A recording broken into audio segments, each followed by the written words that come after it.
په ابتدا د اسلام کې عربو کې یو دوه قباحتونه انتهایی کثرت سره موجود وو. یو وو شراب سکل او دویم جواری کول، جوا کلنا، قماربازی وته ویل کیږي. چې کله د نبی کریم صلی الله علیه وسلم بعثت شو نو وقتن په وقتن با د دې په رسم او رواج باندې نبی علیہ الصلوۃ والسلام رد کولو قرآن کریم بنازلېدو. نو بدغه مناسبت سره الله رب العزت دا آیات نازل کو، یا ایها الذین آمنوا انما الخمر والمیسر. اے ایمان والو، د ایمان تقاضا دادا چې الله رب العزت کم سیز ته حرام اوئی نو هغه حرام گڼئ.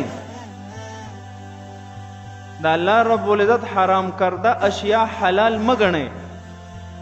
نو د ایمان تقاضا دادا چې بھئی شراب و نزان لری ساته، د جواره نزان لری ساته.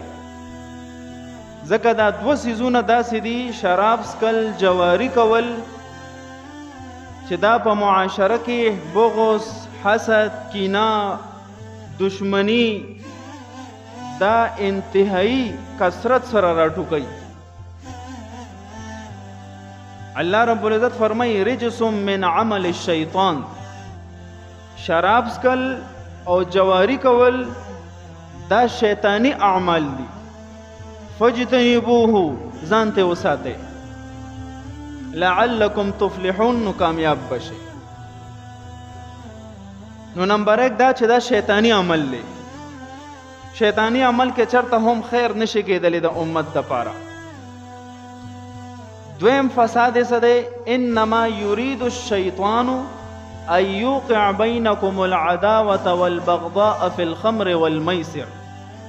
شیطان غواړي دا چې د شرابو په وجه او د جواره په وجه ستاسو په منځ کې بغض، کینه، حسد، دشمنی واچي. مقصد یې دغه دی.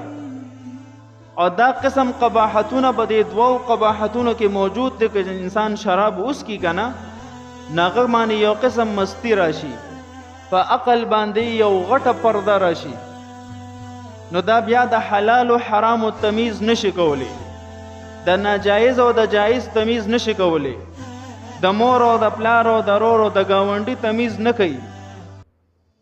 د زبان بے لګام شي، نو بد ردی ویل، کنزلی کول، ښځې ته طلاق ورکول، در دې پورې چې د رب ذوالجلال په شان کې د ګستاخي کلمات هم اوزي.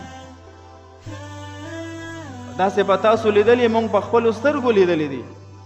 په نشه کې نو انسان ته دا پته نه چې زه څه وایم،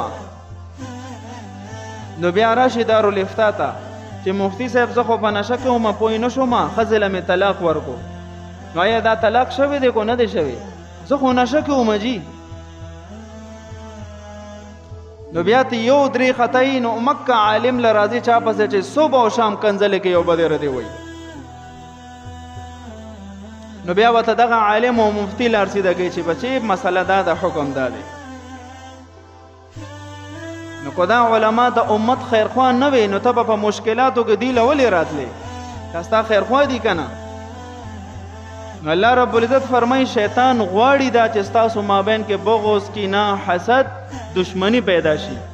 لہذا که خپله معاشره د دې غلطو حرکتونو نه پاکه ساتل غواړي، چې بغض دی نه، کینه دی نه، حسد دی نه، دشمنی، قتل او غارت دی نه، نو دې دوو سیزونو نه ځان بچ کې. نمبر ایک شراب سکل، نمبر دو جواری کول.